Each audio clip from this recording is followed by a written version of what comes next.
Last time. Ah! His voice is a little more than a weak groan. With that little strength he had left. Junpei turned his body, trying to catch a glimpse of his attacker.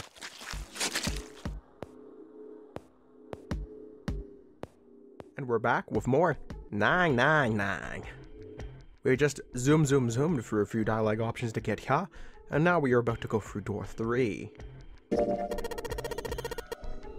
I want to go through the door number 3. No, you can't. Huh? You can't tell me what to do. Why? Because it's impossible. If we split ourselves into 3 and 3, then we give up on going through door 3. Why? The bracelet numbers for the 6 of us are 3, 4, 5, 6, 7, 8. There are 2 combinations that can go through door 3 with 3 people, 3, 4, 5, or 6, 7, 8. That's it. Of course, 2 teams can't go through the same door. I see, that means 1 team would get left behind. That's right. That doesn't happen if we go through door 7 or 8. No, they're fine. We got 3 options. Santa began to explain. Plan A. Go through door 7 with 358, and go through door 8 with 467. Plan B. Go through 7 with 457, and go through door 8 with 368. Plan C. Go through door 7 with 367, and go through door 8 with 458. Those are the only 3 options. That's it. At least if we want to get all 6 of us out of here. That was when Junpei realized. Plan A divides into 2 teams, 358 and 467. Plan B divides into 2 teams, 457 and 368. Plan C divides into 2 teams, 367 and 458. There was one thing they all had in common. In every single combination, 5 and 6 were never on the same team. In other words, if all 6 people are to move forward, Junpei and Jun would be separated again. Jun and Junpei had been friends since they were kids. He trusted her more than anyone else on the ship. If he chose 7 or 8, he'd be taken away from her. That was something he was prepared to do? Was it? Anyways, that's the deal, so think it over. You've only got 2 choices, 7 or 8. You can't choose 3. If you choose 3, you're going to be leaving 3 people behind that die. So what are you going to do? 7 or 8, time to choose. Junpei thought hard. No, I'm going to choose door 3. Screw you, Santa. You're not telling me what to do. Sorry, Santa, but I want to go for door 3. What? That's nuts. You gotta be crazy. Well, no, 3 playthroughs and we know what's happening after door 3. We're coming back here, so we're good. Why the hell are you so obsessed with that door? I'm just... Junpei paused. He swallowed the words he'd been about to say. I'm just curious about door 3, that's all. That doesn't explain shit. I've got a reason. I'd be happy to explain it if you will just come with me. With that, he began to walk towards the door. Their curiosity likely getting the better of them, the others followed. A few of them looked a little suspicious, but Junpei told himself that it wouldn't matter. He kept walking and kept silent. Eventually, they arrived at the number 3 door. Junpei stopped. I'm curious about the red. 7, would you mind authenticating for me? Huh? Why? Please, just do it. He stared at Junpei for a moment, then grunted and laid his palm heavily on the scanner. Happy. Yeah, thanks. The number 7 had been entered into the red. Next is June. Please touch the red just like 7 did. Junpei, what are you trying to figure out? Junpei thought about his answer for a moment. I think I might have found another way out. Ah! What? Really? That got them excited, just as Junpei had intended. Oh, the trickery here is strong. Now please, June. Okay. 7 plus 6 equals 13, 1 plus 3 is 4. With those 2 numbers in the red, Junpei had what he wanted. He casually placed his own hand on the scanner and the 3rd asterisk blinked on. You bugger. 4 plus 5 equals 9. Alright, the only people who haven't authenticated now are Santa and Clover. And Lotus.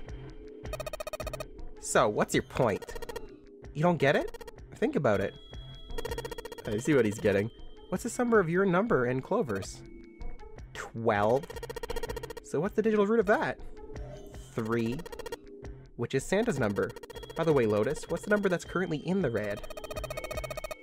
Well, that would be 9, right? Yes. And what would the digital root be if you add 3 to that? 3. The door's number. There you go. Hey, wait a minute. What the hell are you up to? I'm not up to anything. I'm just waiting. Waiting for what? I'm waiting for the balance to shift. Santa, or Lotus, and Clover. Once one of you moves, the others won't have a choice. So I'm waiting. Oh, Junpei. Junpei laid his hand almost casually on the lever. You son of a bitch! You tricked us! And all that stuff you were going on about is all bullshit. Bullshit? I don't think so. Didn't I tell you I'd figured out another way to get out of here? That's it? Why the hell would you do something like this? It's payback for being shot at. Junpei glanced at June. Jumpy?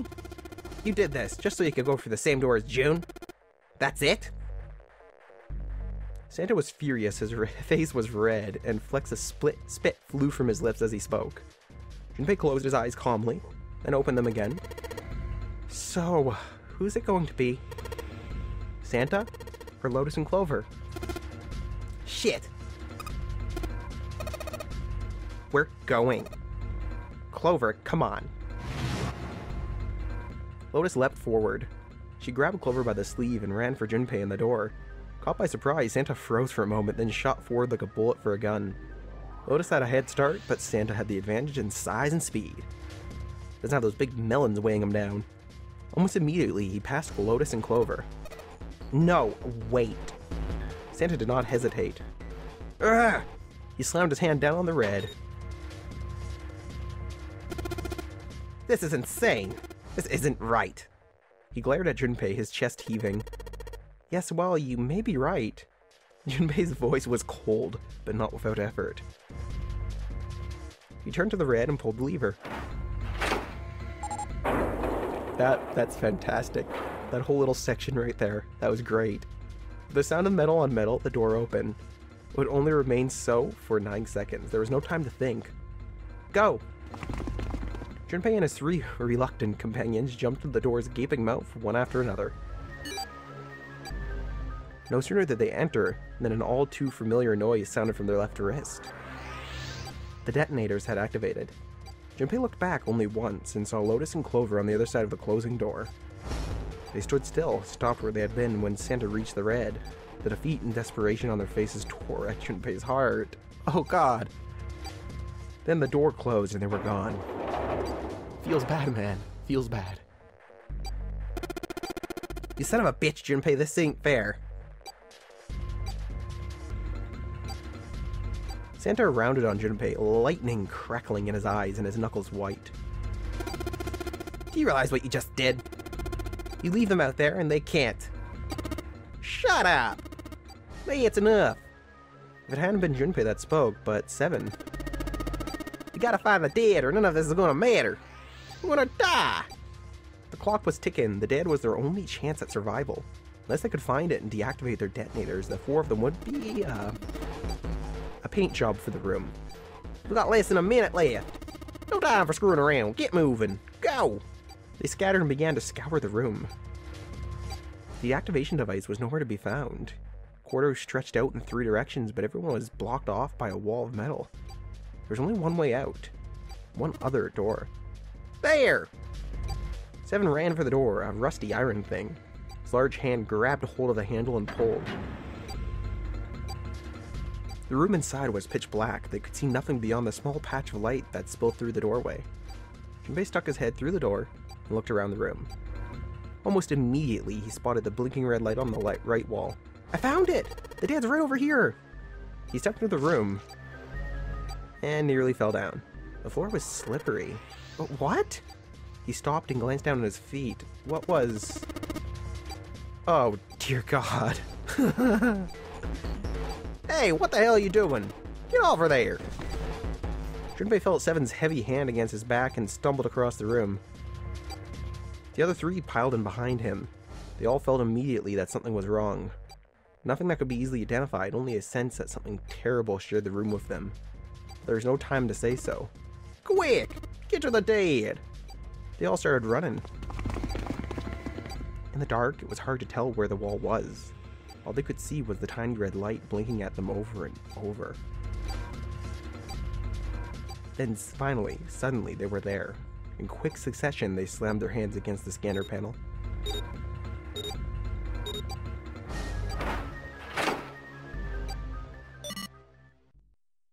Oh, we're not dead.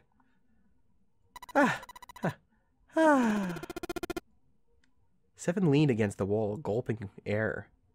As his breathing began to return to normal, he glanced down to his left wrist and grunted. It stopped. It stopped. Junpei could hear him laughing in the dark, but could barely make out the large man's face. What the? The sound of retching came from Santa's direction. What the hell is this smell? This is vile. I'm gonna puke. So desperate had they been in their race to the dead that no one had noticed the horrible smell that pervaded the room. It was a terrible, nauseating stench, like burnt and rotten meat. Adrenaline had drowned it out, but now it rolled over Junpei in waves, forcing itself into his nose with every breath he took. He felt his stomach clench, and bile began to rise up in his throat. Let's get the lights on first. There's a switch over here. The light that spilled in from the door barely illuminated a small switch plate next to the door. Slowly, with the toll of at least a few minutes apparent in his gait, Seven walked towards it. Or gout. Oh, Jesus Christ. He stopped as he got close and extended his finger towards the switch. There was a soft click as the lights came on. It had scarcely faded when another noise pierced the air, a scream. Ah! Junpei's breath stopped in his throat. His heart ceased to beat. Time froze. His mind scrambled to make sense of what he saw before him. What was left of the body sat in a sea of blood. Chunks of flesh torn from the body sat in the blood like tiny islands in a great red sea. A vast, ragged hole had been torn in the torso, and what remained of his intestines spilled out like fresh spaghetti. Rigatoni. Smaller chunks of meat had splattered against the wall and become stuck there as they dried. Ooh, globious of yellowish fat had left trails like tiny slugs as gravity pulled them down the wall, even as they dried to it. Looks like an explosion. Seven's voice was low and strained. Just like the Ninth Man. The detonator in his bracelet set off the bomb in his gut. It looked as though the explosion had been quite powerful. His legs were both bent in an odd, unnatural way, and his left arm had split open, exposing the painfully white bone of his ulea. His bracelet lay next to him. It seemed to have hit the wall hard enough to have shattered his display, which lay on the ground in pieces. Half of his head had simply collapsed. The blood coating almost made it look like a raw pizza dough covered in tomato sauce. His clothes too were covered in blood. The burgundy tie, the white shirt, the jacket with the yellow piping, the gray slacks, they were all familiar to Junpei. Is that Snake? Santa's voice wavered as he spoke, his mouth dry. Oh my god! Finally Junpei spoke. Why did this happen? No! Suddenly June was screaming, her voice broken. It was an eerie scream, full of insanity, not entirely human. No! No, no! She shook her head violently and grabbed fistfuls of her own hair. Junpei could hear the sound of hair tearing. Oh, God, please, June, don't. No! Stop it, June! He grabbed her waist, but as he did, June leapt up and ran towards the exit.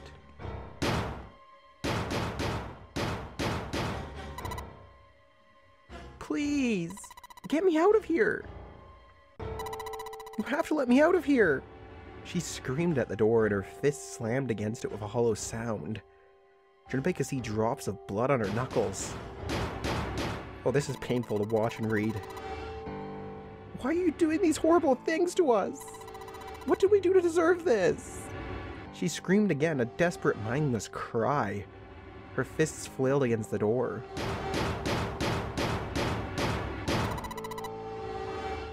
me out of here! Please! Please, just let me out! Junpei couldn't watch anymore. He ran to June and wrapped his arms around her, pulling the screaming girl away from the door. No! Get off me! Let me go! Let me go! She scrambled for a moment, her legs skittering across the floor, but her resistance didn't last long. As suddenly as her outburst had begun, it was over. The manic energy disappeared. Her body went limp in Junpei's arms. June collapsed towards the floor, and Junpei knelt down to her. Jesus Christ! He felt drops of something warm and wet.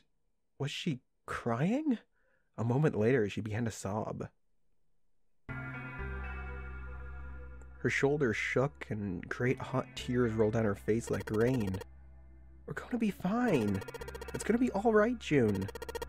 It's going to be okay, Canny. Her name was a whisper. I'll be here with you, okay? She nodded once. Thank you. Thank you so much, Junpei. Her trembling voice pulled at Junpei's heart. He stroked her hair gently. His face was so close to her. The scent of her hair was nostalgic. Do you feel better? Yes, but I'd like to stay here. For a little while, at least. Junpei's body is so warm. Oh, I can't deny that. Several minutes passed before June's tears had dried. Junpei stood up. He bent down, put his arms under June's, and helped her to her feet. They didn't speak. Neither did Seven or Santa. A person was dead. They had died in that room in a terrible way. Junpei knew there was no way he could make himself forget that. There was no way any of them could forget it, but mourning would do no good. They spread out to search the room, but each felt as if their heart was made of lead. 2 broken lead pieces, that is. Jesus. That's how you do some heartbreak right there. Anyhow, we have to seek a way out. To do so, we'll need to search this gory room. That's where we came in. I guess it's not locked, but there ain't really any point. All that's out there is a numbered door. We can't go back through the numbered door even if we wanted to. Well, that's true. No matter what we do at this point, we need to press onwards. Because if we don't, well, we're probably going to be dead, so let's not think about that too much.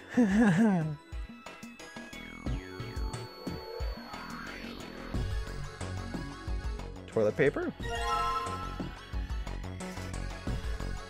Why does it have marks on it? Oh. A stack of toilet paper. That's a little strange. One box. There's something in here. Oh, wow. Oh. Okay. A bucket? Oh. Then a mop or a broom? Junpei reached for the broom, and as he grabbed it, he heard a soft voice from behind him. It was June. The rabbit hutch! Huh? He turned around. June still looked suddenly pale, but there was a smile on her face. Oh, you just reminded me of it! The rabbit hutch, I mean. How did I remind you of something like that? Well, the Junpei and the broom. You were always playing around with the broom in front of the rabbit hutch. I was? Don't you remember? Junpei stared at the broom in his hand. You mean you don't remember that summer either?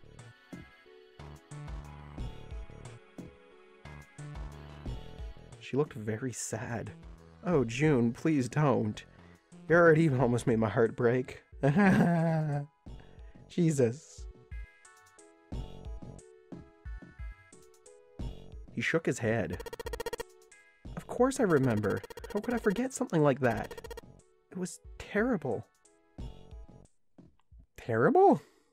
What type of event was this? Junpei and June, they were in 6th grade. Junpei and June had been assigned to take care of the classroom's pets, the rabbits. Their chief duty was to clean the hutches every morning. On the final day of school before summer vacation began, Junpei overslept. He rushed to school and found June standing in front of the rabbit hutches. Oh, she's crying? Okay, I don't want to think about this now. No sooner had Junpei arrived than June began to cry. He had no idea why until he looked behind her into the rabbit hutch. The first thing he saw was blood. The hutch was filled with the dead bodies of the rabbits. Oh, what type of sicko does that? Assuming so, that was some sicko.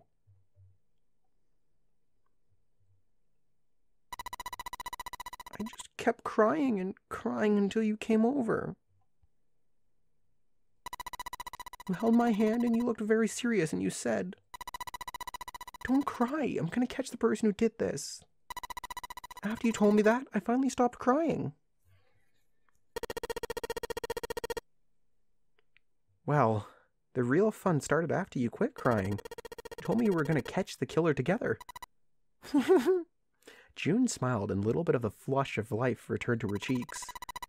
Then we decided that we'd ambush them. Yeah, I remember. The school also kept roosters and guinea pigs. Junpei and June had decided the murderer would likely return to finish off the rest of the animals. They would ambush the killer at night. Junpei and June hid behind the hutch at dusk and waited. It was a warm summer night. The quiet sound of crickets whispered through the airs, not cicadas, crickets. As the sun went down, the star began to wink at them from the sky. And June's Akane Kuroshiki's face. That night was something Junpei knew he would never forget, as long as he lived. But the murderer never showed up. We waited for them all summer vacation and they never showed up. Yeah, but the other animals didn't get attacked either. I think all that work amounted to something, you know? He felt the same way, but it was good to hear her say it. Although, you know, if you think about it, we were probably taking a lot more than we could handle. What do you mean? She looked up at him, confused. Well, come on. We were just kids. If whoever killed the rabbits had actually shown up, they probably would have had a knife or something. I mean, you must have been pretty worried, right? I wasn't worried. Because you were. Because you were there with me. She blushed furiously. You know, no one else wanted to take care of the animals. Clearly embarrassed, she tried desperately to change the subject. I was the one who asked to do it at first. Yeah, boys don't really want to bother with taking care of animals, you know. Well, yeah, but you asked to do it after I did, didn't you? If it wasn't the rabbits, they were going to make me do something else, you know. How that school was. I think it'd be better if I was working with somebody who wasn't too much of a loudmouth, right? Somebody wasn't going to tell on me if I felt like blowing it off. Really? That's what you volunteered? Yeah, it is. He nodded quickly and much too earnestly, and then quickly looked away at something very important. That hadn't been the reason, of course. He had asked to take care of the school's rabbits so that he could be near June. But it had been so long ago, he couldn't bring himself to tell her how he'd felt back then. It would be embarrassing. He took a quick breath to clear his head, tossed the broom up, then snatched it out of the air. Well, we don't have time to be walking down memory lane like this, you know? We gotta figure out a way out of this room, otherwise... Yes. June nodded curtly, then turned and walked away. Good. Now that we're done with story time... Oh, God, you're right, yes, dead body. Junpei turned around and looked at the room, at Snake's body. Chunks of flesh and organs to lay on the floor. The conversation he and June had been having scarcely fit their surroundings. But perhaps that was simple human nature. Despite such a situation, or perhaps because of it, the mind turned to the furthest thing from death that it could find. Still, Junpei couldn't help but feel a twinge of guilt at wanting so desperately to live when Snake lay dead before him. He had to live. He wanted a life again, a life with June in it. As he stared at the clumps of blackened flesh, all Junpei could think of was how much he wanted to live. Which, like I stated before, is pretty normal for a human being. Now what's bothering me is this weird toilet paper. It's toilet paper with some kind of red symbol on it. You think maybe that is a Cytail cipher? Cytail cipher? What the hell is that? You wrap a piece of paper around a stick and then write several sentences on it so that the whole paper is filled up. Then you unwrap the paper and you can't tell what the original message was, right? That's how it works, more or less. And to decipher it, you gotta have a stick that's the same diameter as the original one. Same diameter as the original one, huh? Yeah! Then you just wrap the paper around the stick and you can read the code. Well, you know what? We have a stick, let's try it.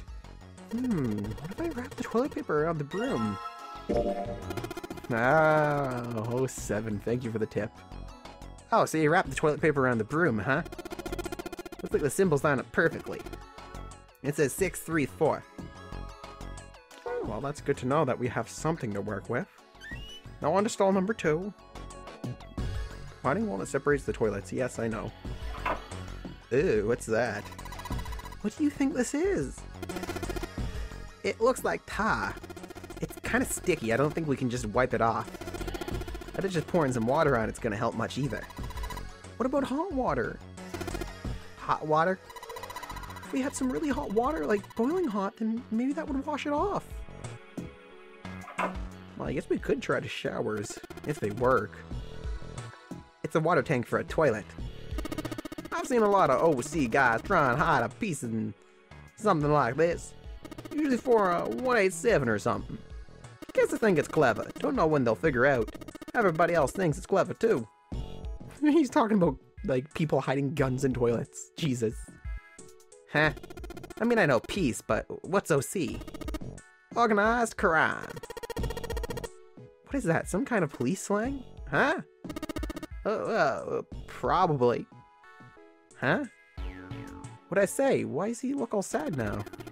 That's not really important right now, guys. Let's just check it out, alright? Well, he's not wasting any time. Well, they did hide something in there. It looks like it's a screwdriver. The toilet's tank, there's nothing in it. Which means we can't flush it. Kinda hard to flush a toilet without water. True, true. Stall number 3. There's nothing in the toilet. If there was, that'd be gross. Yeah, probably haven't been cleaning forever. There might be something in the tank, you know. Let's open that shit up. Oh yeah, there is something in the tank. A red key card.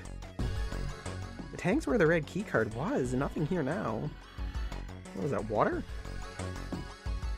Well, it's floating at least. And what about these ones? I already checked all 3 toilets, you know. Nothing unusual there. A drain? What's that?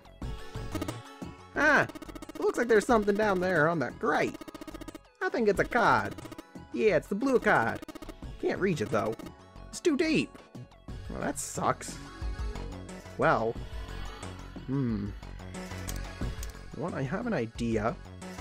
Anything over here to look at? Nope. What's this? Some pipes. Why are the ones on the right look different from the other ones, I wonder? There's a piece of paper tied to this pipe with a wire. Notice drainage valve operation. Please do not flush water in these pipes. Doing so may cause the drain to overflow. The pipe on the right here must be connected to the drain in the middle of the room. If you turn on the hot water, it'll probably come up through the drain. Ooh, that might not be good. But he said hot water, and we do need hot water. Maybe we can turn on just one of these showers, and I'm hoping at least. What's this? Those letters written in blood. LLR, do you think that may be some sort of dying message from Snake? No, that's impossible. It's not a body. They aren't doing anything after something like that happens. To you. Then this... The way the blood's dry tells you it's the real real old. Whatever his blood this is, it ain't Snake's. And you're saying this blood was put here a long time ago? Yeah, that's pretty much it.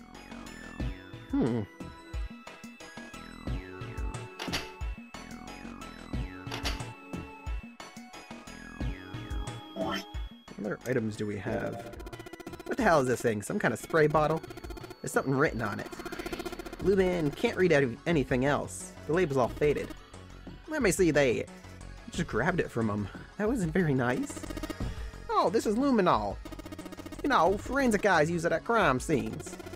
Oh yeah, that stuff that glows when you spray it on blood. Even if the blood's been wiped off, it'll still glow. Oh, you know what? That gives me an idea. Wait! You don't really think we're supposed to use a luminol here, do you? Yeah, it does seem kind of weird to use it here, but maybe I should try it just in case. Well, I turned off the light, that's what I was thinking. It's old blood. L-L-R-L-R-L. Huh. Okay, well, we'll keep that in mind. Now let's get that hot water. And see if that works. And we'll need the bucket. Maybe I can use the shower here to fill the bucket with hot water. Hey, Seven, could you turn on the shower? I'm gonna put the bucket under the head. Ah, okay, sure thing.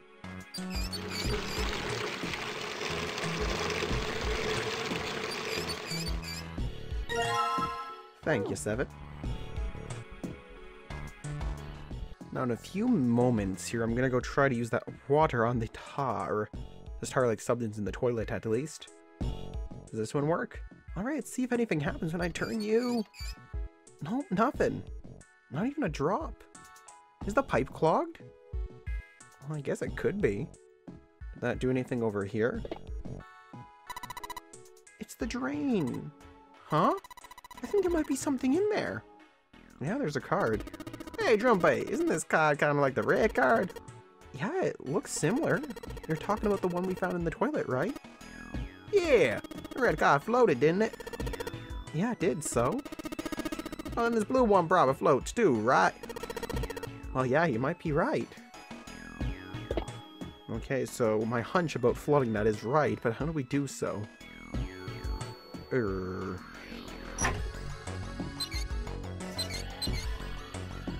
Looks like the flow of the water can be controlled with these handles.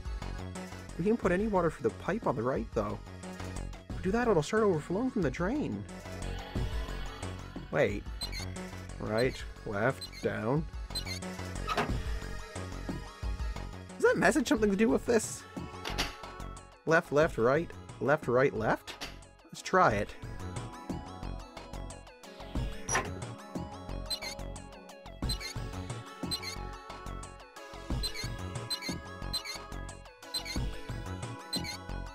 Well, I did see what it's, well, I did what it said on the wall. I wonder if it actually did anything. Hey, this drain's acting up. What the hell did you do? I just messed with the valve a little. Nothing big. Drain? Oh, there we go. Jumpy, the card is floating! Looks like the water flowed the card up out of the drain. There's water pouring out of the drain. Must be going for the pipe on the right is right. Well, let's turn that off. We don't need to mess with that anymore. Wow. Okay, we'll just let the room flood. Yeah, the shower still doesn't work. Well, we found one thing. Let's go in here now and deposit this water in here and see what happens. If I flush the hot water from the bucket, that should clean it up. Alright, yeah, we probably have to put it in the back then. Alright, so I just pour the hot water in the tank and voila! Looks like you filled it up. Now you should be able to flush it, right? Probably a handle somewhere on the tank that you can pull. You think so? Seriously, man, it's a toilet, I'm pretty sure. You might be right, but knowing Zero, maybe he removed the handle when we have to go on a search party for it. Alright, let's flush the hot water. No, we have a handle. Good. Well, there it goes. Just like the toilet should work. Oh, it's numbers? That stuff's washed off now. Looks like that writing was numbers. See it? 185? What is this? It got me. Just looks like numbers. 185. Well, we'll keep those in mind as well. We got a lot in here. What else can we do? It's a thermometer. Can you get it off? No, it's screwed onto the wall. I see what they did there. Oh, no, I don't want to do that. Let's try this. thermometer is screwed onto the wall. That meant that Junpei needed to take the screws out with a screwdriver. While he was engaged, Santa suddenly spoke. Hey, Junpei. You know why thermometers only go up to 107 degrees Fahrenheit or 75 degrees on Celsius? Like this one? Junpei answered without thinking, his eyes off the screw, but taking them. Oh, I can't say I ever thought about that. At 107 degrees, the cells in the human body start to die and the organs begin to shut down. The proteins in your cells start to harden. It's like when you hard-boil an egg. Even if you cool it down afterwards, it won't go back to being a raw egg. In other words, it's dead. That's why thermometers don't go past 107, there's no point. Why had Santa brought that up, Junpei wondered. Oh yeah, you continue to work at the screw. But it's pretty rare for a fever to get that high. Even viruses and stuff don't usually drive the body temperature up to 107 degrees. Of course, there are other external things that could. Like what? Let's say something like getting locked in a sauna. Oh wow, that makes me think back to Danganronpa 1. You'd think they would have died after that long in a sauna. Oh well, best not to think about that now. Or getting thrown into an incinerator and burnt to death. Yeah, I guess that would get a little hotter than 107 degrees Fahrenheit, wouldn't it? Junpei gave a short, barking laugh. A moment later, the screw fell off. With a small tug, Junpei pulled the thermometer off the wall. Alright, I got it! He looked up and saw Santa glaring at a blank section of the wall. Huh? What's up? Nothing. Forget about it.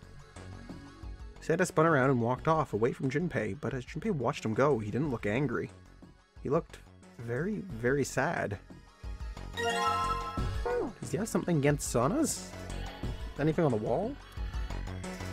Okay, that was weird.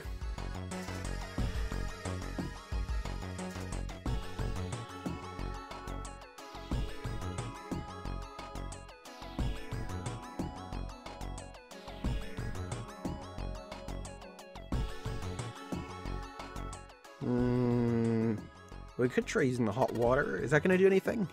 Yeah, if I can get this hot water on the thermometer, then maybe. Alright, thermometer, let's get this party started.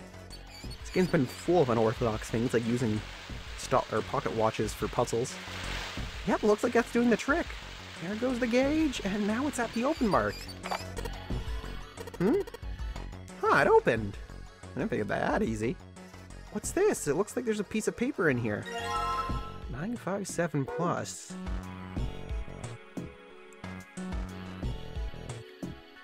You know what? There is a lot of stuff on... Yeah.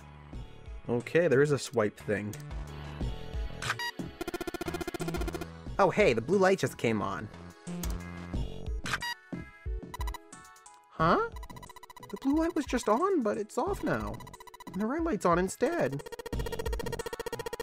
I guess we have to swipe the red card first, then the blue card.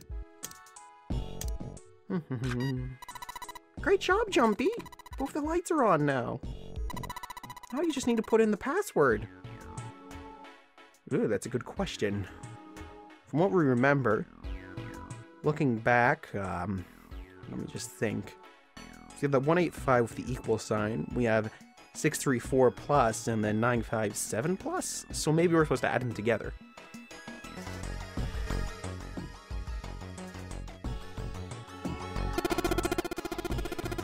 Both lights are on. We should be able to enter the password now. These are the E and C cards. E means enter and C means clear, I think. So after you put in the password, hit E. If you screw up, hit C. But like I was saying, we should be using the numbers we found. I'm assuming. Now 634 should be the beginning of the code because it has a plus sign in front. Followed by 957, I want to say, and then 185 because it was right beside the equal sign. Let me just think of what that equals. It's a bit of a bigger calculation I'm used to doing in my head.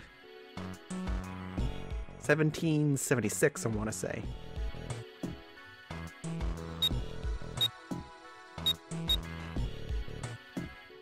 Enter. We get it? Yeah, there we go. Thank gosh. Oh! Sweat's literally falling off my forehead. It was hot in there. Both mentally and physically. You found it! You have successfully escaped! Death! Outside of the shower room was a hallway that extended off to the left and right. At the right end was a large iron door. They moved a few steps towards the door when Junpei heard the sound of metal on metal. They turned around. Seven was doing something to the door off of the shower room. What are you doing, Seven? Well, I figured maybe we might come back here sometime. So I stuck the broom in there to keep the door from shutting. Alright, let's go. I don't know why we want back in the room with a corpse, but it's not a bad idea in case we need to get in there.